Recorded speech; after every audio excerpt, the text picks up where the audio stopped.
Hello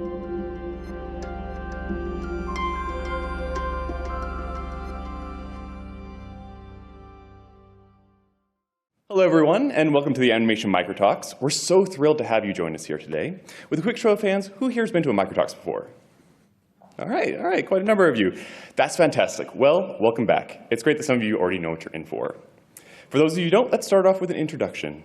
My name is Brandon Nason McConkey. I'm a senior animator on the Overwatch team at Blizzard, and I've been involved in the Microtalks either as a panelist or a co-host for the last 4 years.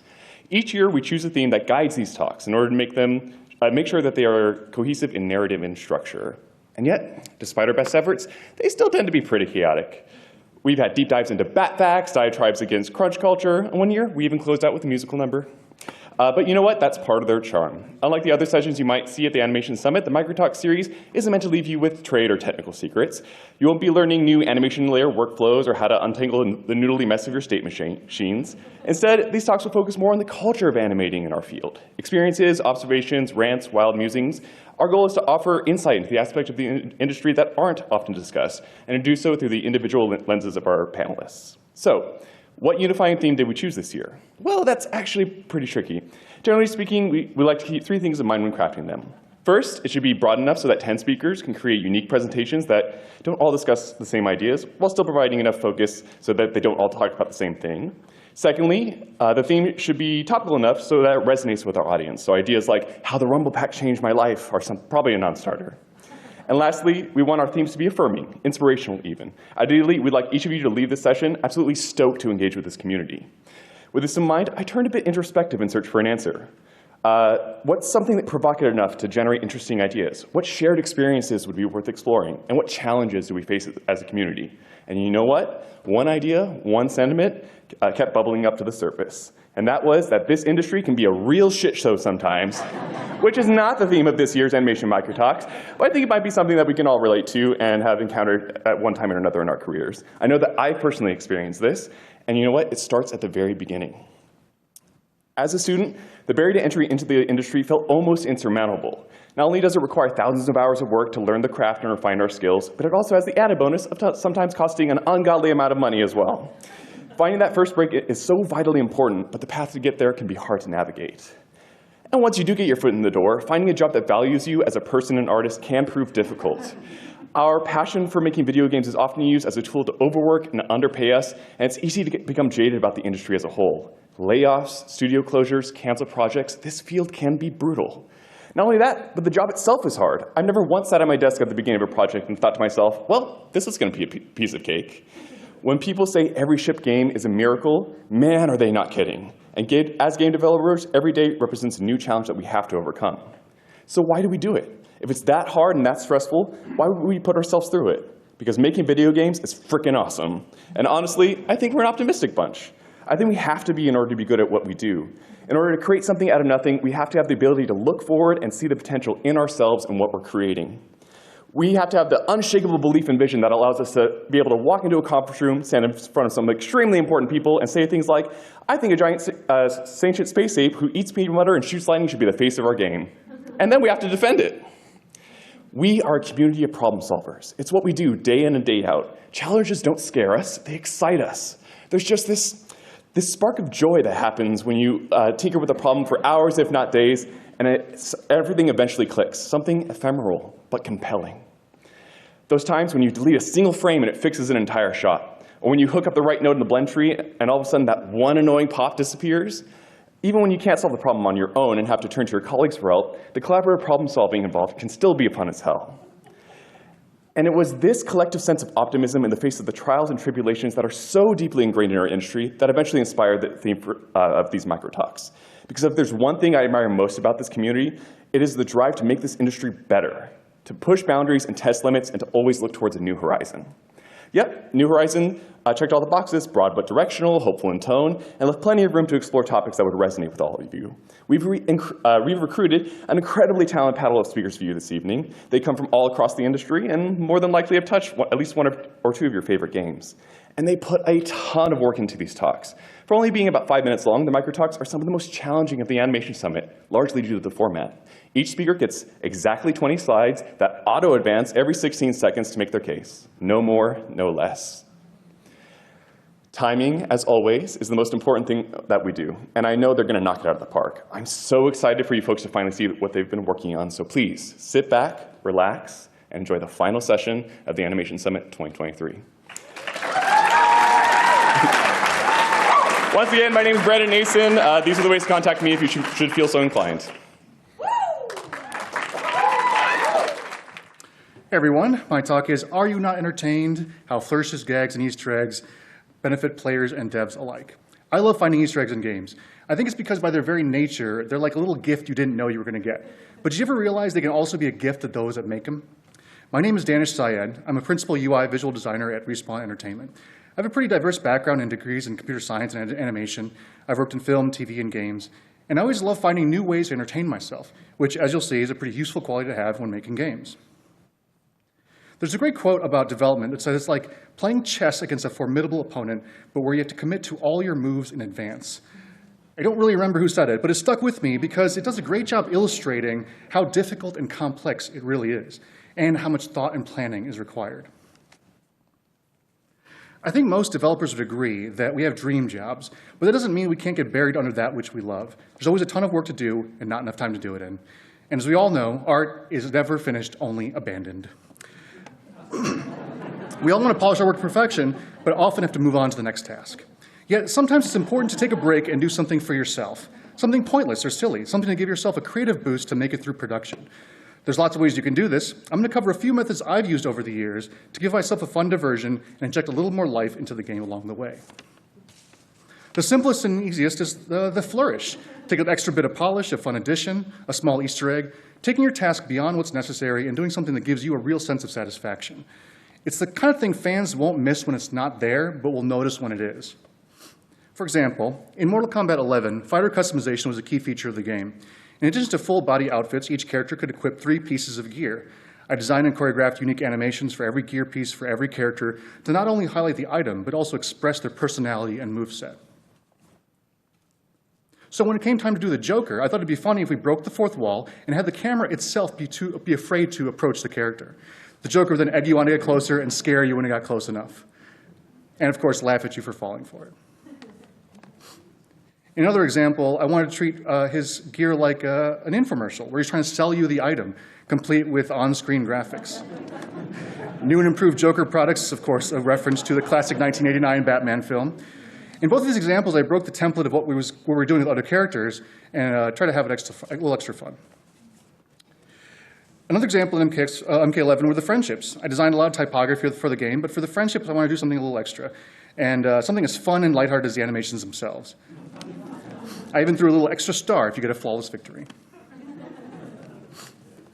The next method is a little bigger, the side mission. A task that's maybe not part of your normal responsibilities, but something you really enjoy doing. It could be something you might chip away at over a longer period of time between tasks, almost like a personal project that just happens to be part of the game.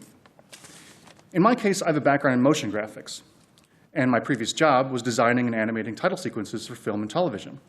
So I never missed the chance to leverage those skills and craft some cool titles for a game. We could have easily shipped without it, but for me, it was really fun to do, and it was good for the game.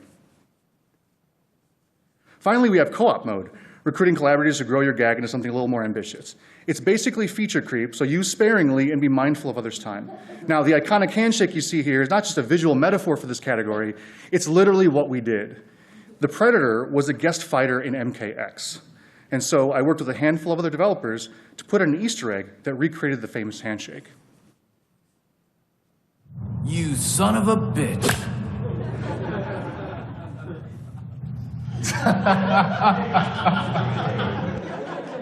The interesting thing about the handshake is that it opened the door for our characters to interact with each other on the select screen, something we hadn't done before.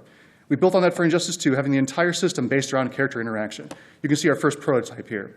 Something that may not have happened had we not proved it out previously at MKX.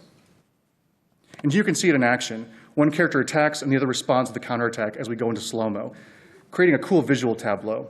Each character has a variety of attack types to keep things varied, an uppercut, a side hook, a chest strike, and each character would have all 3 animation reactions to play accordingly. With this new template firmly established, we had time to have fun with it. And the Flash was the perfect candidate. As the slow-mo kicks in, the Flash enters the Speed Force, and we see him react to his slowed opponent. A wonderful gag that has its roots all the way back to the Predator handshake in MKX. It's important to remember you don't want to inadvertently make things harder for your fellow developers. In the last example, everything was planned and approved. As features begin to grow, you have to be aware of downstream effects in QA time. Pick your moment and keep everyone in the loop, and don't creep, unless everybody's on the same page. With all said and done, these little gifts to yourself will make it out into the real world, and players will notice no matter how small they are. Even the tiniest details will spark joy in those that see them, and they'll want to share that joy with others. Creating a game is a long road, the end of which can easily be lost over the horizon. So we should do what we can to keep ourselves invested and engaged throughout. While you work hard to make fun for others, remember to make some fun for yourself. Thanks.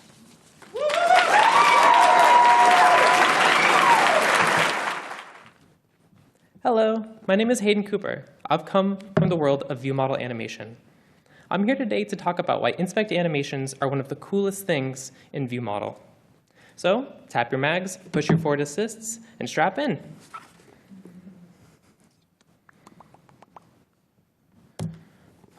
What is an inspect? The inspect is a view model animation in which the player is viewing their weapon in first person. They're able to see the details and mechanics of their weapon in all of their glory. So what is view model? View model is first person. If it's hard to explaining to your friends or family what you do as an animator, add on the extra layer of saying, I work with only hands and a weapon. They're sure to understand. The inspect is a nice-to-have animation. It is not a necessary sequence in the same way that a reload, a draw, or a fire animation will fit into your gameplay design. It's not responding to a specific event.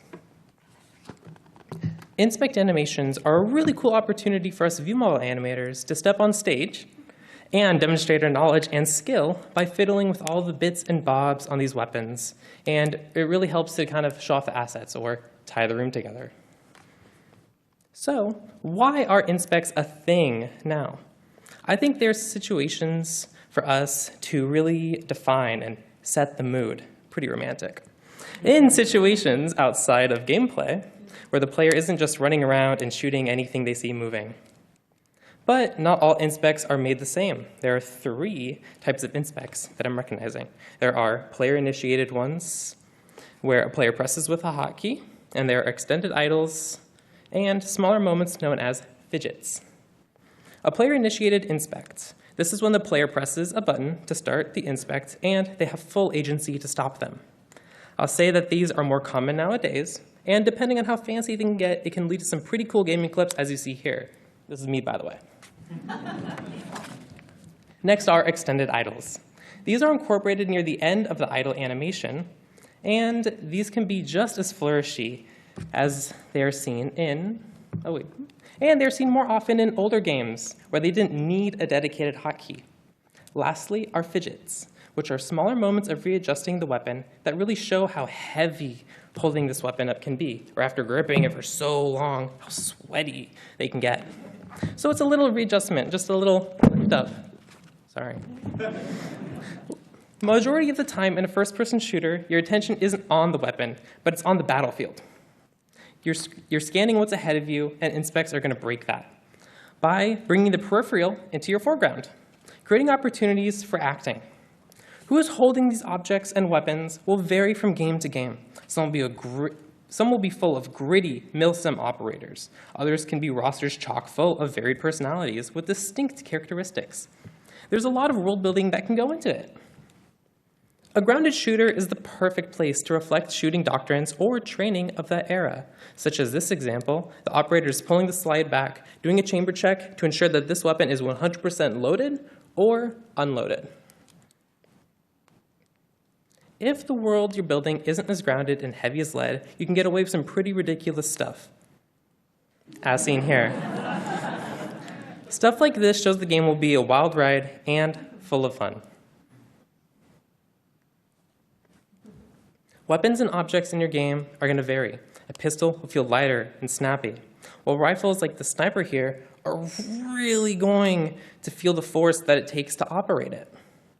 Also because it's good, just take another moment to see it. Or maybe there are bits and pieces on a weapon that you've been looking at the entire time you've been playing, And so did the animator, who has worked on it for many, many hours. So perhaps you thought about fiddling with this little bit. Those tactile experiences are really important because the worlds and levels first-person shooters are set up in pretty rigid ways and for many different reasons, but I'll let level designers talk about that. So, inspect animations really help flesh out the world that you're playing in. Inspects as we know it haven't always been around. They've evolved to what they are because of weapon customization. Extended idles and fidgets are what have paved the way for player-initiated inspects that we have now. Those inspects today are a work of art. It is a showcase of a team's talent across disciplines. It's more than animation, it's modeling, it's audio, and it's visual effects. All of these are on stage, performing together, and going absolutely ham. I'd argue that we are in a renaissance of view model animation, that these inspects in particular are the epitome and peak of the craft. I like to assume that we're just scratching the surface when it comes to this kind of stuff. So I just want to say thank you for letting me gush and ramble on about inspects today. My name is Hayden, and I hope everyone here has a fantastic rest of their time at GDC. Take it easy. All right, my name is Jean-Paul Reimiller. I've been in the industry for about 13 years now, this year, 3 in film and the rest in game development. I'm an associate animation director at Blizzard, currently working on Diablo 4 in cinematics. It's easy for many folks who stay in this biz a long time to get stuck in their ways and can often dig their heels in instead of letting themselves learn, grow, and evolve in this ever-changing industry. So I found an analogy with how we approach eating food with my son. I know, makes perfect sense, right? We always ask our son to try a new food once before saying no, and this has led to him enjoying foods that he never thought he would. It's called his no thank you bite. If he doesn't like it after that, then we don't need to push it on him, and at least he tried it, and now he knows whether he likes it or not. Hopefully, that will help him make a more informed choice next time, right? Seems simple, right? So if we as animators and artists can stay open to just trying something new once in a while instead of digging our heels in, just think about how much we can learn about ourselves and others while pushing into new horizons. Starting out in film, I always considered myself a high-functioning animation machine, right? And my only real goals were to continue to grow my skill set and to take on whatever challenges were put in front of me. As I transitioned to game development after a few years, that notion was challenged for the first time. For the first time, I had to understand the functionality of what I was trying to create and how it fit into everybody else's idea of what works. Not all individuals were concerned with the quality of my animations, but more how it felt and what the player experience was. I started to question my choices, my skill set, my goals. I got real feedback about who I was as an individual collaborator and not just my skill set. So I questioned, did I make the right choice to transition to games? I also felt inspired at the same time, so what the fuck is going on? I was getting opportunities, though, opportunities to take some bites out of something new that challenged this way of thinking. Challenges that at the same time felt like it was taking focus away from my goal to be this high-functioning animation machine. As my career went on and I worked on different projects, I began to take on more challenges. Leading wasn't something I was initially hired to do, but it was presented as an opportunity. I was scared shitless, and many times I felt like I had no idea where to begin. But I tried it. And even though the experiences I have had are not always what I intended them to be, I learned by just saying yes to something new from time to time allowed me to become a better collaborator, a better teammate, and ultimately a better developer. Isn't that what we all want? An environment where we can challenge ourselves, fail a ton, learn, and ultimately grow? Doesn't this lead to success in many areas? Well, not always the way that you would think. Now, some of the areas where I have said, sure, I'll try that out, gave me opportunities to gather new perspectives and skills. But when it was over or near the end, it also helped me find out what I was really passionate about and where I ultimately wanted my career to go. Transitioning to an art lead was one of the most rewarding moves I ever made. Did I see it at the time? Hell no. It was nerve-wracking, and I just took a chance. I was way outside of my norm and my comfort, and I felt like I was failing all the time in the early stages. But what I did realize is that with the support of my team, my leads, mentors, I was able to push past that on most days. And I was able to hone in where I was needed in this role rather than force myself into areas that the team didn't need me or that would have overcomplicated things.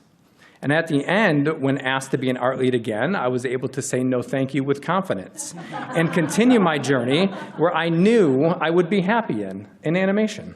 Without those experiences, I would have never had that perspective and confidence in the next horizon.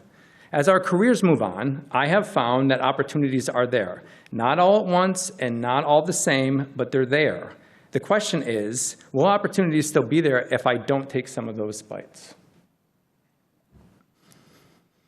Moving forward from here, how do we foster this simple concept within ourselves so we can help our coworkers, our family, you all, to try something new, to take that bite? The perception that we can't change habits to help build opportunities can sometimes hold us back from pushing ourselves and others. I've been coming to GDC for almost 7 years. Look at all those faces, right? In the audience, look around you. Some I met way back then, some I met just last night. You will have shifts in your career that you may not be able to influence. Company changes, project shifts, a pandemic. If we can find those small bites, though, and say yes, even if it's just a few of them, you may walk away with a much different experience that you will have along the way. Look at my son. Now, this week, GDC will give you plenty of opportunities to take a bite before saying no thank you. It is in those moments that I think about the excitement each year, the passion that I see here, and the challenges that everyone faces when I discover that I'm not alone. It gives me courage to go back to my studio, to challenge myself and my team to continue to push towards those new horizons.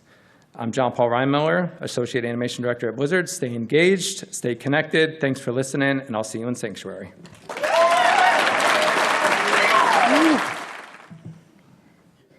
Hi, my name is Yuna, and I'm here to talk about existing productively and professionally on the internet. So we're going to open this one with some audience participation. Raise your hand if you've ever felt that horrible cringe of seeing an old post that you made 2 or 10 years ago on the internet. Feels pretty good, right? So for my first GDC, my teachers told us to print physical business cards. So imagine my surprise when people asked for my Twitter handle instead, and that being online seemed like a social requirement for the industry. However, I'll now list what scared me about putting myself online. I'm an introvert. Going on the internet means being perceived. People could be mean to me, and I can have the emotional fortitude of a newborn puppy. People I admire and potential employers, they would find me and they would judge me. So how did I start putting myself out there? Well, as someone looking to break into the industry in 2018, this was the only thing I could do. So to give myself the courage to start, I came up with the structure for curating a more professional online presence. This was a chart I saw as a student, and my instructors told us that people like working with these people way more than those people. I wanted to telegraph myself online to be around here with a healthy dose of kid who's got lots of spunk and lots of potential. So for me, that wasn't quite specific enough to get started, so I made this Venn diagram to spark some positive introspection and to define the pillars of my desired online presence. I decided I wanted to present a good work ethic, that I learn quickly, and that I'm passionate about animation. And at the time, my content strategy mostly hinged on the Anim State Discord and on Twitter. Now, some stuff about Twitter has changed since the year I started using it. I'm not going to talk about that stuff, but take the Twitter-specific language I use with a grain of salt. So how did I communicate my pillars on Twitter? First, I almost exclusively posted work-in-progress threads of personal work. This was super scary, especially when using industry hashtags for more views, but they showed the game dev community my work ethic, that I could learn quickly, and that I could take and implement feedback. Second, I kept it professional and engaged only with industry-related content. And third, I tried to keep my tone professional and kind. Being a dick on the internet gets you nowhere, especially in a small industry like ours. I also jumped into the Anim State Discord at around the same time, and I mostly kept my rules of engagement the same. The strength of Anim State is in the direct accessibility to professionals and the sheer concentration of industry knowledge. So I was mostly active in the feedback channel to practice asking for feedback and to practice giving constructively critical and actionable feedback to others. My biggest rule was to treat everyone on the server like a teacher and potential coworker, and now an enormous part of my early success was rooted in taking online animation courses. I didn't go to art school, I got my undergrad degree in biochemistry, and I actually took the MCAT before deciding on a slightly different career path. These online courses were how I learned animation, and a lot of my social media posts were actually class assignment progressions, so these classes gave me both the structure to learn animation and content for my online job-seeking presence. I genuinely can't recommend these classes enough. Not only were my instructors incredible teachers, but being coached by industry veterans on how to specifically better present myself was invaluable. So now, 5 years later, I've gotten jobs, I've been able to grow my industry community, so now I mostly use the internet to post pictures of my cats. So what worked for me may not work for you, and I'll leave both current job seekers and industry professionals with some suggestions about connecting online. So to job seekers, do your research, have someone's details correct before you ask for their time and attention. Do make the effort to come up with specific questions and make it easier for us to help you. Do be excited. We all love animation and games, and so we're starting from common ground.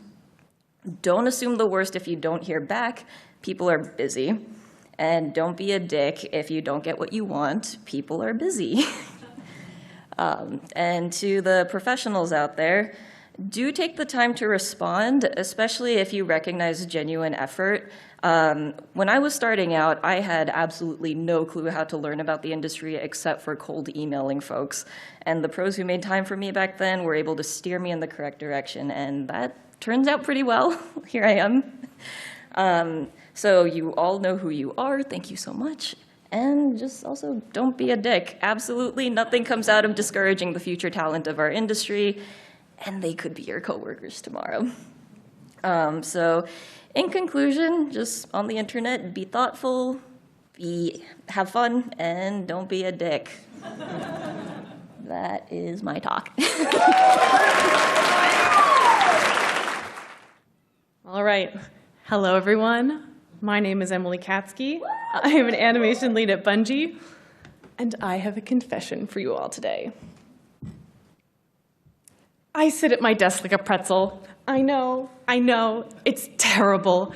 For those of you who are 30 and under, you may or may not understand the full weight of that confession, but for those of you who are 30 and over, I know you get how bad that is. Y'all just felt a chill run down your spine, okay? Now, truthfully, I have had this problem since as long as I can remember sitting at a desk. I was never taught proper desk posture, and even if it was mentioned in passing, I never took it seriously. I remember these pains starting as early as high school and getting worse and worse as I made sitting at a desk my job. Now, I have tried so many things to fix my posture. I have tried those elastic bands that you put your arms through and they tighten, and they're supposed to get you to sit upright. In reality, they just pinch your armpits. I have also tried that buzzer necklace thing that you put on your back, and it's supposed to buzz to remind you to sit upright. In reality, it just makes you feel bad every 2 minutes out of your 8-hour workday, every day. And then finally, I tried just good old-fashioned working out your back and your core muscles to have the strength and stamina to sit upright. In reality, I just had my typical desk pains with the added post-workout soreness on top. Now, I know I am not the only one with this problem. I have seen you shrimpies out there. I have seen the goblins. I've seen whatever this thing is. My point is, I am not the only one, okay? Now, I am not here to fix our posture, obviously. But what I am here to do is to tell you how I completely eradicated my desk pains. And that is through stretching. Now, I'm going to ask for some audience participation. I'm going to need all of you to stand on up, put your stuff down and stand up, and we're going to stretch together. Let's do this. All right, y'all. So what you're going to do is stand with your feet shoulder-width apart. You're going to have your back straight, your shoulders down. You're going to make sure you're mindful of your neighbors. I know it's packed in tight, but you should be good to go, okay? You're going to keep your shoulders down, and then you are going to be mindful of your own body. If you feel any pain or discomfort, please stop, okay? Be smart. So we're gonna start with good old-fashioned wrist stretches. You're gonna put your right arm out, palm up. You're gonna grab your fingertips and pull back down towards your arm. You should feel this through your palm, wrist, and forearm. Make it good and relax. Right arm out, this time palm down. You're gonna grab at your knuckles, pull down, make it good, and relax. All right, we're gonna do your left arm. Same thing, left arm out, palm up, grab your fingertips, and pull back and down towards your arm, and relax. Left arm out, palm down, grab at your knuckles this time, and pull. This is the last rich stretch, make it good, and relax, shake it out, shake it out. Okay, so next up, we're gonna do back stretches, just a good old-fashioned stand up straight. You're gonna put your arms out in front of you, grab one hand with the other, and then you're gonna reach out and all the way up. Make it good. I think about going like behind my head a little bit. Put your back into it. One more, and relax. Shake it out, shake it out, shake it out. Okay, I'm gonna talk you through this last one, and then we're gonna do it, so just hear me out. The next thing we're gonna do are neck rolls. Your head is a 9-pound bowling ball, and we're gonna make it do all the work for you, okay? So you're gonna think about sitting up straight, keeping your shoulders down. And what we're gonna do is drop our head forward, roll to the right, back, left, forward, left, back, right, forward. Deep breath in, and we're done, okay? So let's do this. Stand up straight, shoulders down, drop your head forward, and slowly roll to the right, to the back, to the left, and forward, and back to the left, to the back, to the right, and forward. You're gonna take a deep breath in, sit up straight, and exhale. And we're done. That was it. Y'all can sit back down, sit back down. Thank you all so much for doing that with me. I was really nervous to ask for audience participation, but that was so great. Oh, I'm so happy. So that was just a tiny taste of my stretches, what I could fit in an auditorium with everyone crammed packed tight. So what you're gonna do is follow me on Twitter if you like this, because I'm gonna post so much more there, because I feel so passionately about how this changed my life, okay? I'm talking desk stretches that you can do at work and people won't stare at you funny. I'm talking full body stretches that you can do at your home, the gym, anything that involves, it's a little much for work. And I'm even gonna do targeted stretches. So if you're like, I just care about my neck or my wrists or my lower back, it's all gonna be there, okay? So thank you all so much. And frankly, I hope these stretches help you as much as they've helped me. Hello, my name is Josiah Hallworth. I've been a game developer for around 8 years, and I am currently a senior animator at Riot Games working on the first-person shooter Valorant. And I have traveled all the way from Los Angeles, California, for my very first GDC to tell you all that I am an idiot. Don't laugh too hard. But in all seriousness, I would like to share a personal journey that led me to game development, and hopefully help you avoid the pitfalls that I fell into. But in order to do that, we're going to need to take a step back and get a broader view of my mistakes, and how I spent almost 6 years of my life chasing a job in film when I should have realized where my heart truly resided. In storytelling, a hero's journey is usually initiated with a call to action that forces or convinces the character to embark on an adventure. During this journey, the character conflict often arises when a character's wants are misaligned with what they actually need to grow. We see this a lot in animated films. In Kung Fu Panda, Po wants to fight like one of the 5 masters, but what he really needs is to embrace his own unique fighting style. In Princess and the Frog, Prince Naveed wants to marry rich and live the high life, but what he really needs is to find true love. And just like those characters, it took me a while before I realized what I really needed. Growing up, I wasn't obsessed with The Godfather or the latest Spielberg movie. I was obsessed with trying to figure out how to catch the secret Mew in Pokemon Red and Blue, or chasing down rumors on how to get the Triforce of Power in Ocarina of Time.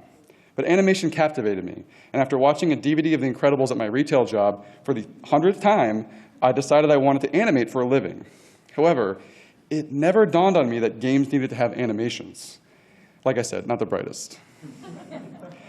I applied for the animation program, but was only accepted into the game art major. This was my first hint. However, after accepting, instead of taking the hint, I was actually disappointed and felt that I had failed. For a brief moment, I was actually on the right track, until a spot opened up and I switched majors to animation.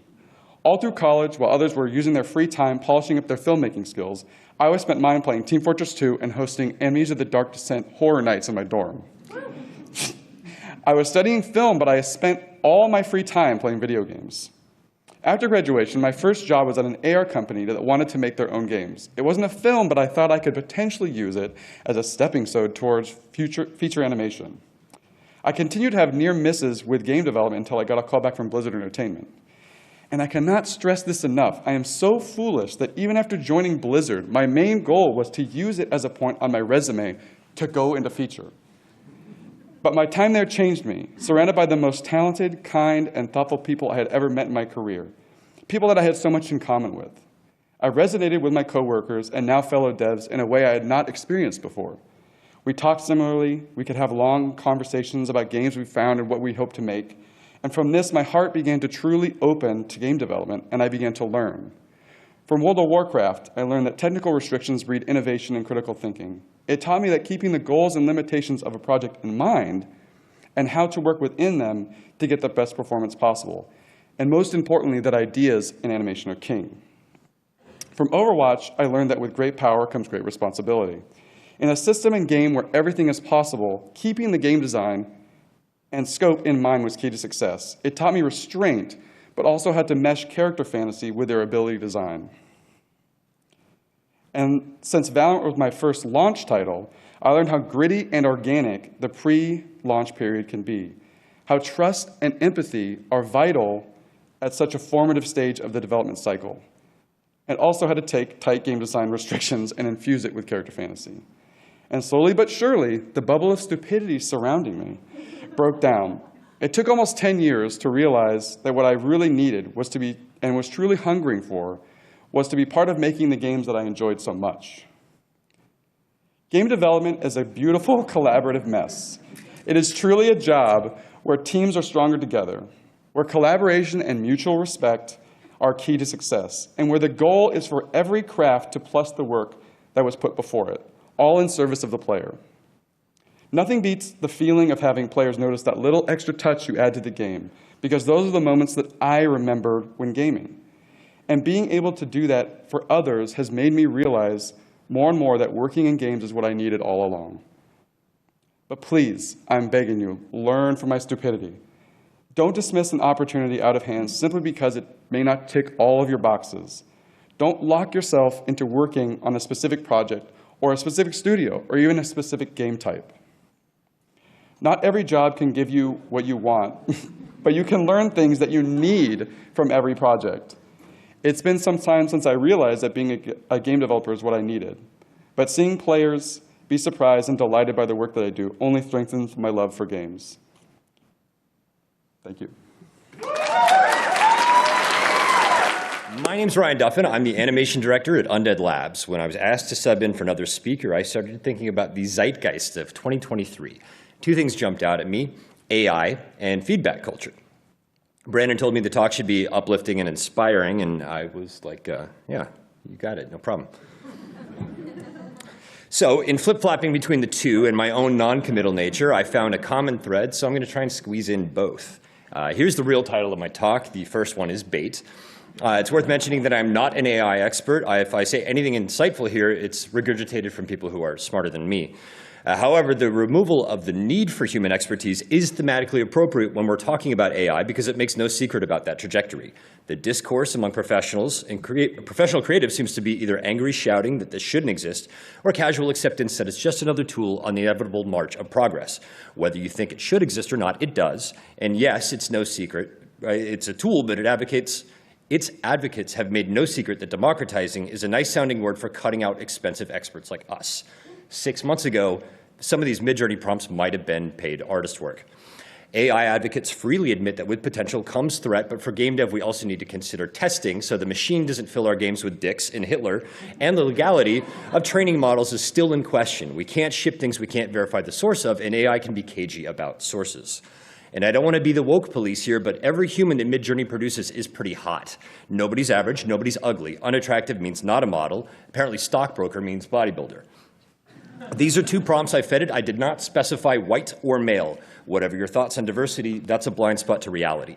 It's just a tool as pacifying language. You have to remember that not every tool was created with ethics or consequences in mind. Some tools change the course of human history. Some tools destroy entire industries. It is a tool, and I'm not saying it's one of these. Only time will tell.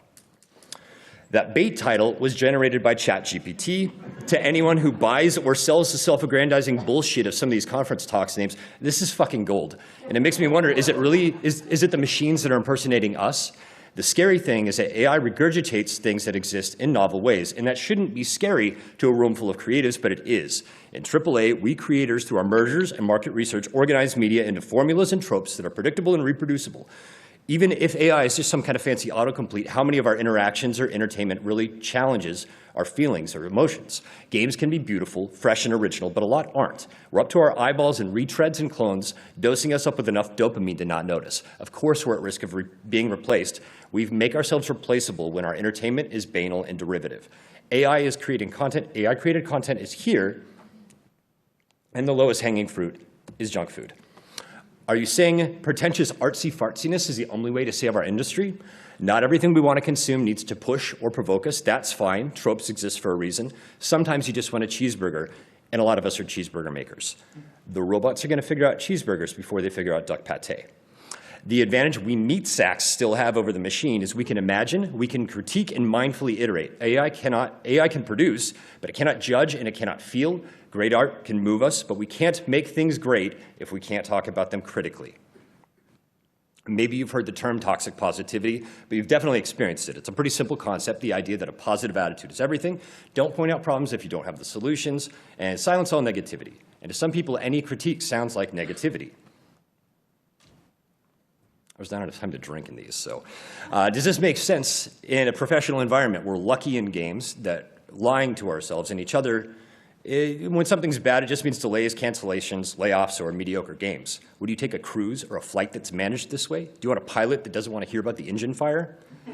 Positive attitudes have become a sort of prayer, but they don't cure cancer, climb mountains, put out fires, or plug holes in ships. And there's quite a bit of evidence that suggests the opposite. They can make us totally oblivious to our problems. This lack of self-awareness isn't so different than the AI. Artists and animators learn critical analysis as part of our trade, but game dev culture is having a harder time with this type of communication as our industry matures. It's largely on us, the creatives, to help lead people toward a culture of constructive feedback. To make things good or great, we need to be honest about the fact that they're not there yet. Of course, open feedback is not an excuse to be aggressive, mean, or disrespectful. We criticize the work, not the worker. You've maybe heard the term radical candor, usually in the context of someone making excuses for being an asshole, but it's defined as saying what you think while giving a damn about the person you're saying it to. A life-changing concept for me was when Brene Brown explained the difference between guilt and shame as what I've done versus what I am. Every animator in this room has made a bad animation. It's fine. It's how we get better. We're professionals because we make more good ones. Despite all effort to monetize, sorry, this is a last-minute talk. Despite all effort to structure, produce, and monetize, we are still a creative industry.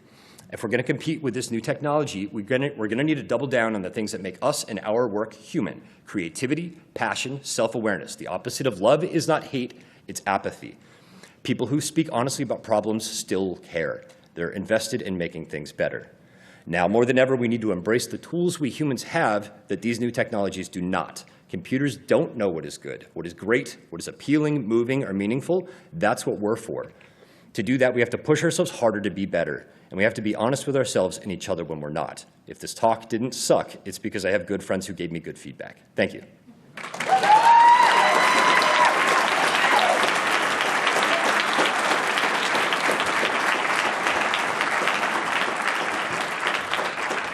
So unfortunately, we had two speakers that had to bow out last minute. The silver lining of that, though, is that we get to close out with another musical number.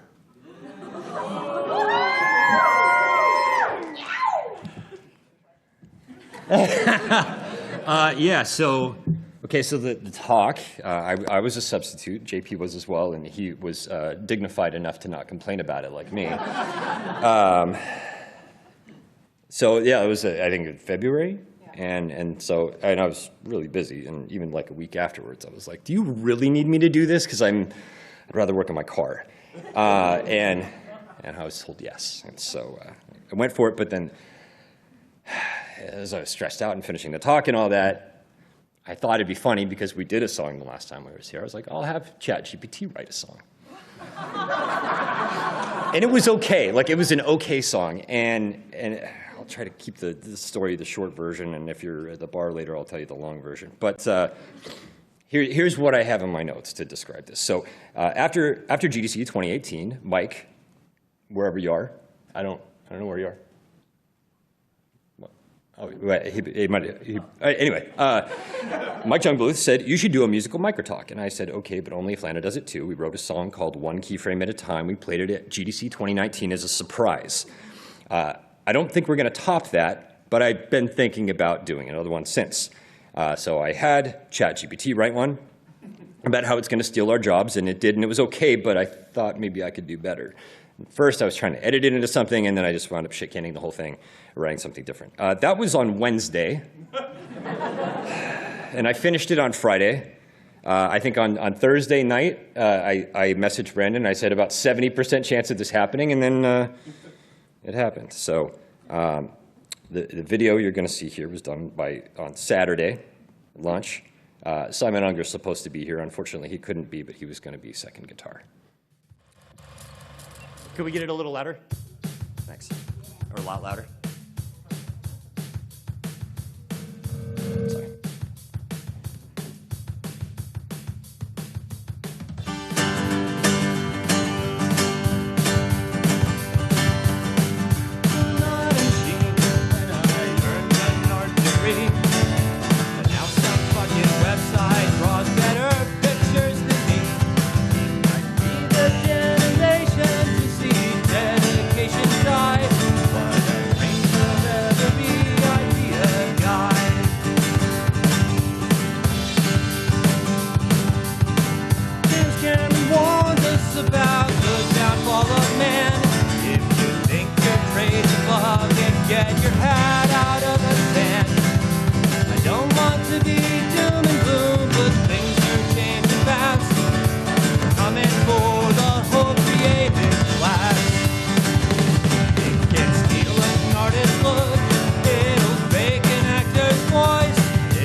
Sorry for the technical difficulties.